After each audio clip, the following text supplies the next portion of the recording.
Hi hello ವಿದ್ಯಾರ್ಥಿಗಳೇ, ನಾನು ನಿಮ್ಮ Manjunath sir. Let's crack now YouTube channel ವತಿಯಿಂದ ವಿದ್ಯಾರ್ಥಿಗಳೇ, ಯಾರೆಲ್ಲ 2025-26ನೇ ಸಾಲಿನ ಮೊರಾರ್ಜಿ ದೇಸಾಯಿ ಹಾಗೂ ಇನ್ನಿತರ ವಸತಿ ಶಾಲೆಗಳಿಗಾಗಿ ಪ್ರವೇಶ ಪರೀಕ್ಷೆಯನ್ನು ಬರೆದಿದ್ದೀರಿ, ಆ ಎಲ್ಲ ವಿದ್ಯಾರ್ಥಿಗಳಿಗೂ ಕ್ರೈಸ್ ಸಂಸ್ಥೆ ವತಿಯಿಂದ ಹಾಗೂ KEA ಏನು ಎಕ್ಸಾಮಿನೇಷನ್ ಅಥಾರಿಟಿಯವರು ಅದರಲ್ಲ, ಈ ಒಂದು ಎಕ್ಸಾಮಿನೇಷನ್ ಅಥಾರಿಟಿಯವರು ಆಲ್ರೆಡಿ ಇವಾಗ ನಿಮ್ಮ ಒಂದು ಅಂತಿಮ ಅಂಕಪಟ್ಟಿಯನ್ನು ಹಾಗೂ ರ್ಯಾಂಕ್ ಲಿಸ್ಟ್ಗಳನ್ನು ಬಿಡುಗಡೆಗೊಳಿಸಿದ್ದಾರೆ ಸ್ನೇಹಿತರೆ. ಅದಾದ ನಂತರ ಬಹಳಷ್ಟು ವಿದ್ಯಾರ್ಥಿಗಳು ನಮ್ಮ ಒಂದು ಕಮೆಂಟ್ ಬಾಕ್ಸ್ನಲ್ಲಿ ಕಮೆಂಟ್ ಮಾಡ್ತಾಯಿದ್ರಿ, ಸರ್ ಇದು ರ್ಯಾಂಕ್ ಲಿಸ್ಟನ್ನು ಬಿಟ್ಟಾದ ನಂತರ ಮುಂದೆ ಏನು ಮಾಡಬೇಕು, ಅದಾದ ನಂತರ ಮುಂದೆ ಯಾವ ರೀತಿಯಾಗಿ ಅಡ್ಮಿಷನ್ ಪ್ರೊಸೆಸ್ಗಳು ಆಗ್ತವ, ನಮ್ಮ ಮಗುವಿಂದ ಸೆಲೆಕ್ಷನ್ ಆಗ್ತದೆಯಾ, ನಮ್ಮ ಮಗುವಿಂದ ಅಷ್ಟು ಅಂಕ ಬಂದಿದೆ ಇಷ್ಟು ಅಂಕ ಬಂದಿದೆ ಅಂತಂದೇಳಿ ಫೋನ್ ಮಾಡಿನೇ ಸಹಿತ ನಮಗೆ ಬಹಳಷ್ಟು ಜನ ಪಾಲಕರು ಕೇಳ್ತಾಯಿದ್ರಿ. ಆ ಒಂದು ಪಾಲಕರ ಒಂದು ಒತ್ತಾಯದ ಮೇರೆಗೆ ಈ ಒಂದು ವಿಡಿಯೋವನ್ನು ಮಾಡ್ತಿದ್ದೀವಿ ಸ್ನೇಹಿತರೆ. ಹಾಗಾದರೆ ಈ ಒಂದು ವಿಡಿಯೋದಲ್ಲಿ ನಿಮಗೆ ಸಂಪೂರ್ಣವಾದಂಥ 6ನೇ ತರಗತಿಯ ಒಂದು ಪ್ರವೇಶವನ್ನು ಯಾವ ರೀತಿಯಾಗಿ ತೆಗೆದುಕೊಳ್ಬೇಕು ಅನ್ನೋದ್ರ ಬಗ್ಗೆ ನಾವಿಲ್ಲಿ ಮಾಹಿತಿಯನ್ನು ನೀಡ್ತಾ ಹೋಗ್ತಿದ್ದೀವಿ ಸ್ನೇಹಿತರೆ.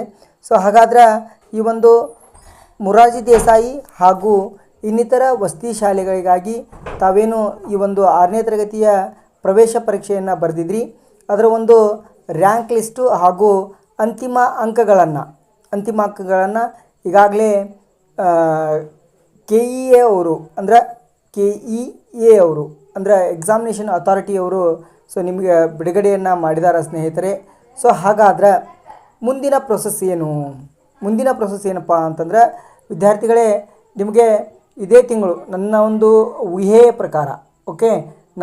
ಪ್ರಕಾರ ಸೊ ಏನಪ್ಪ ಅಂತಂದ್ರೆ ಇದೇ ತಿಂಗಳು ಲಾಸ್ಟ್ ವೀಕ್ ಒಳಗೆ ಅಥವಾ ಏಪ್ರಿಲ್ ಮೊದಲನೇ ವಾರದೊಳಗೆ ನಿಮಗೇನಾಗ್ತಿದೆಯಪ್ಪ ಅಂತಂದ್ರೆ ಮೊದಲನೇ ಸುತ್ತಿನ ಆಯ್ಕೆ ಪಟ್ಟಿಯನ್ನು ಇಲಾಖೆ ವತಿಯಿಂದ ಕ್ರೈಸ್ ಇಲಾಖೆ ವತಿಯಿಂದ ಬಿಡುಗಡೆಯನ್ನು ಮಾಡ್ತಿದ್ದಾರೆ ಸ್ನೇಹಿತರೆ.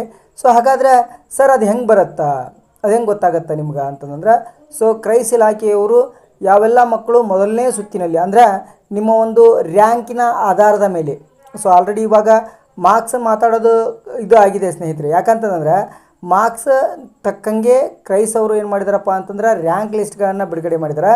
ಸೊ ನಿಮ್ಮ ವಿದ್ಯಾರ್ಥಿಯ ಒಂದು ರ್ಯಾಂಕಿನ ಪ್ರಕಾರ ಸೊ ಈಗ ಯಾವ ಜಿಲ್ಲೆಯಲ್ಲಿ ಯಾವ ರ್ಯಾಂಕಿನವ್ರಿಗೂ ಇರುತ್ತಲ್ಲ, ಸೊ ಮೊದಲನೇ ಸುತ್ತೊಳಗೆ ಹೆಂಗೆ ಮಾಡ್ತಿದ್ದಾರಪ್ಪ ಅಂತಂದ್ರೆ ನಿಮ್ಮ ಒಂದು ಕೆಟಗರಿಯನ್ನು ನೋಡಿಕೊಂಡು, ನೀವು ಕೆಟಗರಿ ಅಂತಂದರೆ SC ST OBC ಹಾಗೂ ವಿಧವೆಯರ ಮಕ್ಕಳು, ಅಂಗವಿಕಲರ ಮಕ್ಕಳು, ಸೊ ಅದೇ ರೀತಿಯಾಗಿ ವಿಶೇಷ ವಿನಾಯಿತಿ ಇರ್ತಕ್ಕಂತಹ ಮಕ್ಕಳು ಅಂತಂದೇನು ಇರ್ತಾರಲ್ಲ ಸ್ನೇಹಿತರೆ, ಅವರೆಲ್ಲರನ್ನೂ ಗಮನದಲ್ಲಿಟ್ಕೊಂಡು KEAದವರು ಏನು ಮಾಡ್ತಿದ್ದಾರಪ್ಪ ಅಂತಂದ್ರೆ ರ್ಯಾಂಕ್ ಪಟ್ಟಿಯನ್ನು ಬಿಡುಗಡೆಯನ್ನು ಮಾಡ್ತಿದ್ದಾರೆ. ಸೊ ಕಳೆದ ಒಂದು ವರ್ಷ ನಾನು ನೋಡಿದ ಹಾಗೆ ಕಳೆದ ವರ್ಷದಲ್ಲಿ ಕ್ರೈಸ್ ಇಲಾಖೆ ವತಿಯಿಂದ ಸರಿಸುಮಾರು 4 ಆಯ್ಕೆ ಪಟ್ಟಿಗಳನ್ನು ಬಿಡುಗಡೆಯನ್ನು ಮಾಡಿದರು ಸ್ನೇಹಿತರೆ.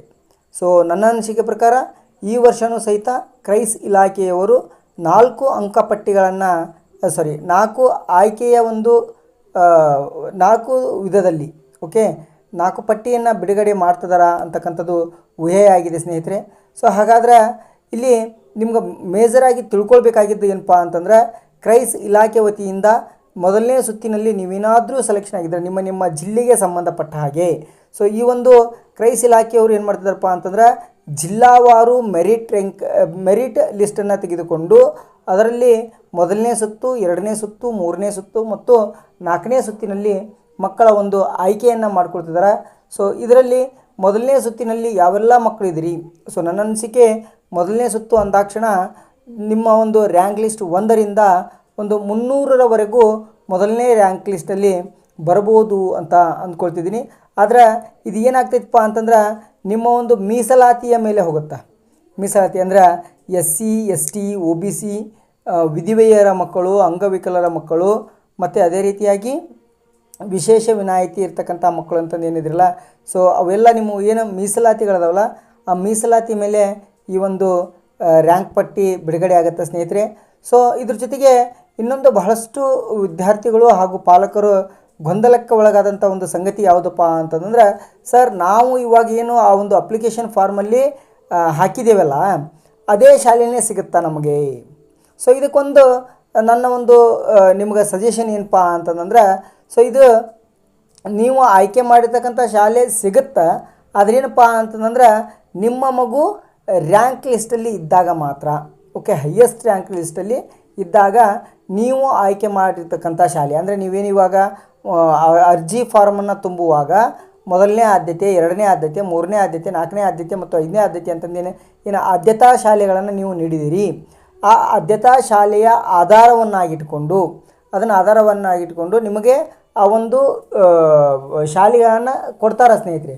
ಆದರೆ ಇಲ್ಲೇನಾಗತ್ತಪ್ಪ ಅಂತಂದ್ರೆ ನಿಮ್ಮ ಮಗು, ಅಂದರೆ ಈಗ ನೀವು ಯಾವುದೋ ಒಂದು ಶಾಲೆಗೆ ಹಾಕಿರ್ತೀರಿ, ಸೊ ಆ ಶಾಲೆ ಒಳಗೆ ನಿಮ್ಮ ಮಗುವಿನ ರ್ಯಾಂಕ್ ಲಿಸ್ಟ್ ಏನಾದರೂ ಕಡಿಮೆ ಇತ್ತು, ಹೌದಾ, ಅದೇ ರ್ಯಾಂಕ್ ಲಿಸ್ಟು ಮತ್ತೊಂದು ಮಗುವಿಂದಿತ್ತು ಅಂತಂದ್ರೆ, ಸೊ ಆ ಶಾಲೆಗೆ ಎಷ್ಟು ಸೀಟ್ಗಳು ಬೇಕಲ್ಲ ಅಷ್ಟು ಸೀಟ್ ಭರ್ತಿಯಾಗಿದ್ದಪ್ಪ ಅಂತಂದರೆ ನಿಮ್ಗೆ ರ್ಯಾಂಕ್ ಲಿಸ್ಟ್ ಸಿಗಲ್ಲ.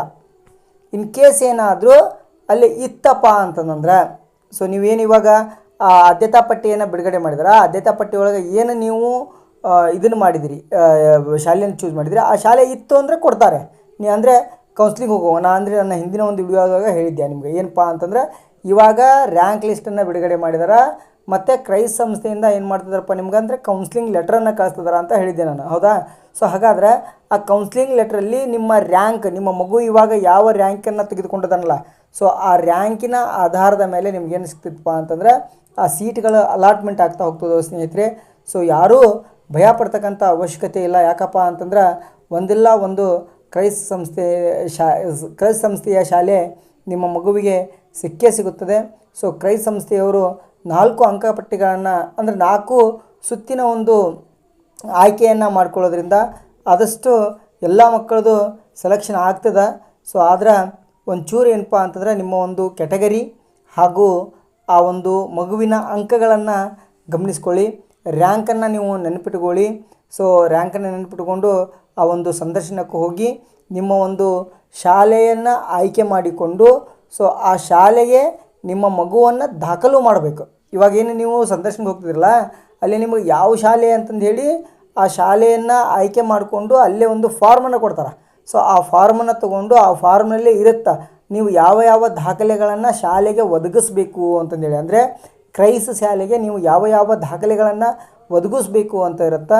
ಸೊ ಅವೆಲ್ಲ ದಾಖಲೆಗಳನ್ನು ನೀವು ಅವರಿಗೆ ಒದಗಿಸಿ ನಿಮ್ಮ ಮಗುವಿನ ಒಂದು ದಾಖಲಾತಿಯನ್ನು ಖಚಿತಪಡಿಸಿಕೊಂಡು ಆ ಮಗುವಿನ ಉಜ್ವಲ ಭವಿಷ್ಯ ರೂಪಿಸಿಕೊಳ್ಳಲು ಆ ಮಗುವಿಗೆ ಅವಕಾಶ ಮಾಡಿಕೊಡಿ ಅಂತಕ್ಕಂಥ ಒಂದು ವಿಚಾರವನ್ನು ಹೇಳ್ತಾ, ಸೊ ಇಷ್ಟು ಇವತ್ತಿನ ಒಂದು ಮಾಹಿತಿ ಆಗಿತ್ತು ಸ್ನೇಹಿತರೆ. ಅಂದರೆ ನಾನು ಇವತ್ತು ಏನು ಮಾಹಿತಿಯನ್ನು ಹೇಳಕ್ಕೆ ಬಂದಿದ್ದೆ ಅಂತಂದರೆ, ಆಯ್ಕೆ ಪ್ರೊಸೆಸ್ ಯಾವ ರೀತಿಯಾಗಿರುತ್ತಾ ಅನ್ನೋದನ್ನು ಹೇಳಲಿಕ್ಕೆ ಬಂದಿದ್ದೆ.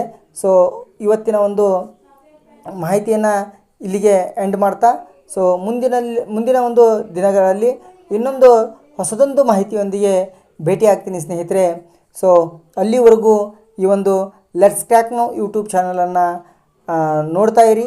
ಹಾಗೂ ಅದೇ ರೀತಿಯಾಗಿ ಈ ಒಂದು ಮಾಹಿತಿಗಳು ನಿಮ್ಗೆ ಇಷ್ಟ ಆದಪ್ಪ ಅಂತಂದ್ರೆ ಲೆಟ್ಸ್ ಕ್ರ್ಯಾಕ್ ನೌ ಯೂಟ್ಯೂಬ್ ಚಾನಲನ್ನು ಲೈಕ್ ಮಾಡಿ, ಶೇರ್ ಮಾಡಿ, ಸಬ್ಸ್ಕ್ರೈಬ್ ಮಾಡಿ ಅಂತ ಹೇಳ್ತಾ, ಸೊ ಇಲ್ಲಿವರೆಗೂ ನೀವೇನೇ ಸಪೋರ್ಟ್ ಮಾಡಿದ್ರಲ್ಲ, ಈ ಸಪೋರ್ಟ್ಗೆ ಮತ್ತೊಮ್ಮೆ ನಮ್ಮ ಒಂದು let's crack now YouTube channel ವತಿಯಿಂದ ತಮಗೆಲ್ಲರಿಗೂ ಧನ್ಯವಾದಗಳನ್ನು ಹೇಳ್ತಾ ಇವತ್ತಿನ ಒಂದು ವಿಡಿಯೋನ ಇಲ್ಲಿಗೆ ಮುಗಿಸ್ತಾ ಇದ್ದೀನಿ ಸ್ನೇಹಿತರೆ.